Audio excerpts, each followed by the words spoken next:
I gotta say, after playing the demo and after reading this review from IGN, I have decided to cancel my pre-order of Stellar Blade.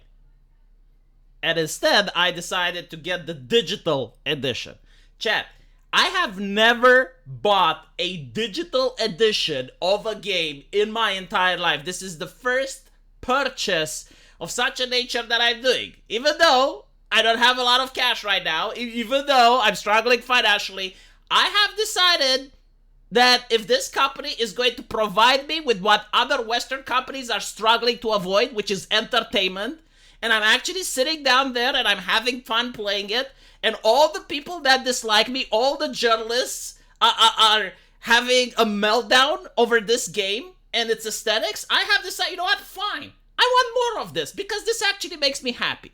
Like seeing all the comment sections on social media, seeing all the people that I dislike having a hissy fit over it is bringing me entertainment.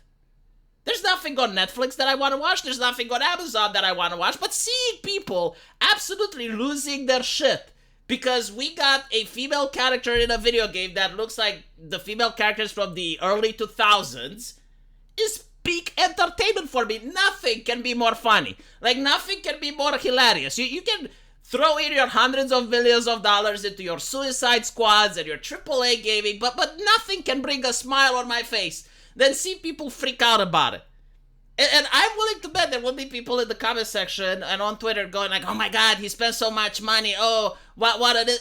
Good. Yes, this is what makes me happy. You know, you spend your money on what makes you happy. I hope you have a wife like Abby from The Last of Us 2. You know, I hope you have a wife like Harley Quinn from Suicide Squad. I hope you have your life filled with your entertainment and the type of people that you like. Meanwhile, I just enjoy playing a video game with a sexy female character just like I did when growing up.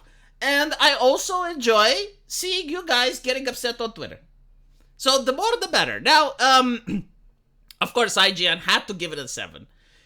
Because it's actually a good game. Apparently, the demo had more people playing it on PS5 than most other demos in PS5 history. Now, even though it's free, that's true, so it's kind of hard to figure out just how well the game will do. The very fact that it's a PlayStation 5 exclusive and people have to obtain a PlayStation in order to reach those numbers is astonishing. I genuinely think this is going to be Game of the Year. That's my take. Maybe I'm wrong. We'll see. So far, the demo was absolutely amazing. I enjoyed playing it. I had a lot of fun, and at the end of the day, that's what's important.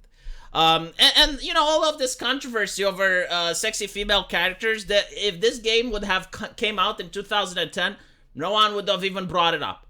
Like, there is absolutely nothing bizarre or, you know, out of the ordinary with this character. But the media is telling us that we as gamers should demand more censorship, of course. Now, when you look at the IGN review, you will see that they have mostly praise to it, right? And the things that they don't like is subjective, like the characters lack any kind of personality, charm, or charisma. Like, I'm sorry, but the female characters in this game are actually wholesome. Like, they behave closer to how real women behave in reality and have a wider range of emotions than the resting bitch face that the Californian female characters have. The female character actually have sensuality, something that I haven't seen in any Western game. But anyway, right, apparently it wasn't enough for this journalism. Apparently this is not charming for him. Like, he's looking at this and it lacks charm. Okay. But other than that, he basically says that the soundtrack is amazing. And by the way, it absolutely is.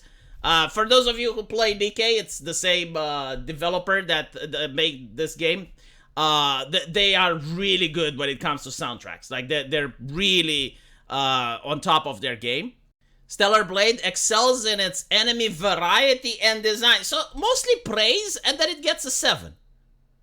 Isn't that interesting? So why did it get a 7? Well, someone in the comment section actually articulates it quite well. Because, again, most websites gave comment sections disabilities. Like, the comment sections are disabled because they don't want people to actually interact with each other and make fun of the journalists, which is what usually happens because the journalists are very disconnected and detached from the community. But in the case of the IGN, they still have comment sections, and even though they're heavily moderated, you still get to see comments like this. Couldn't rate it higher because of the controversy, and couldn't rate it lower because it's actually a good game. Another person that bought the deluxe edition. Literally, you can monetize these people. If you're a game company, you can monetize the journalists. Just make them upset, and people will buy your product simply because they dislike the journalists. And if on top of that you give a good product, that is the recipe for success in 2024. Unfortunately, it takes around 2 to 3 years to develop a game. So by the time most people catch on to this, we may not even have game journalists to monetize because their websites are going out of business. I don't know about IGN in particular and how much money they're losing or making, but I don't have any hopes for Kotaku and the others.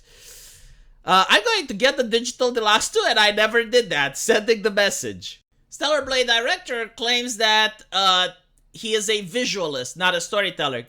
Meaning, whatever Stellar Blade lacks in its story, he's trying to make it up in gameplay. Wow. Well, can you imagine this? Like a game that focuses on gameplay? Wow, what a bizarre concept. Oh my god. The good old IGN. The last 4 or 5 reviews have been 7s. I really wish IGN would go back to the percentages because a lot of games are probably closer to 20. You know, the thing is, right? Like, this review is obviously subjective.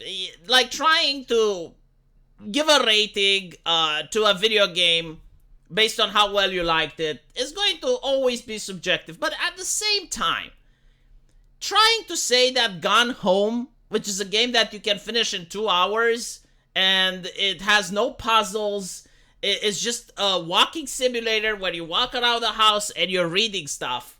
And this one is a 9.5, basically a game of the ages. Like, I should get my kids to play this because it's so good. And look at this, right? Like 2 hours. 2 hours to complete. And to say that, well, actually Stellar Blade, which is a game that requires dozens of hours to complete, has gameplay, has actual enemies, and has a more deep story. This one is a 7. Right? And I have plenty of such examples. Like, I don't want to make a video where I go and I show how IGN is constantly doing this. Right? Like, they will go to some games that do not have controversy because they appeal to social justice sensibilities, and they give them high grades. Meanwhile, games that don't, especially games that are coming from Asia, Japanese games, South Korean games, even Chinese games, these ones, they get lower grades. And I think, like, one of the reasons that this is happening is because when you have Western games, like EA, Ubisoft, IGN requires that these publishers give them early access. So in order to release reviews like this, they have to play the game before everyone else. So they require that they get CD keys. But in order to keep getting those CD keys, they have to give good coverage. So in order to convince the public that they're a legit reviewing website and not just corporate shills and, you know, the PR hands, the extension of the PR marketing department of corporations, they gotta sometimes give negative reviews as well. So if you don't have a connection with them because you're an Asian company, well, that's their opportunity to give a lower grade than they should. And in this case, we'll see. Again, the game is not out yet, so they play the actual game. Maybe it is a 7. Maybe it's filled with bugs. Maybe, you know, it does have boring quest lines. Who knows? We'll see. Maybe the characters actually like the charm. Which would be quite a low bar given the recent female characters that came up in Western gaming. So, if that's the case, I will say, well, yeah, I guess it was a 7. But I have a doubt because I played the demo.